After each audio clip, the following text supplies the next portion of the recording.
৭২-এর সংবিধান সংশোধনের কোনো সুযোগ নেই বলে মন্তব্য করেছেন বিএনপির স্থায়ী কমিটির সদস্য অবসরপ্রাপ্ত মেজর হাফিজ উদ্দিন আহমেদ।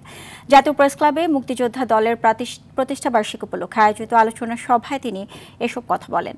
ফ্যাসিবাদ বিরোধী ঐক্য ধরে রাখতে নেতাকর্মীদের সতর্ক করে হাফিজ বলেন, আওয়ামী লীগের মতো আচরণ করলে বিএনপির পরিণতিও তাদের মতো হবে।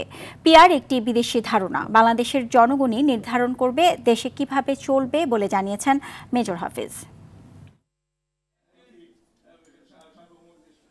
যে সংবিধানটি ৭২ সালে প্রণীত হয়েছে এটি মুক্তিযুদ্ধের ফসল।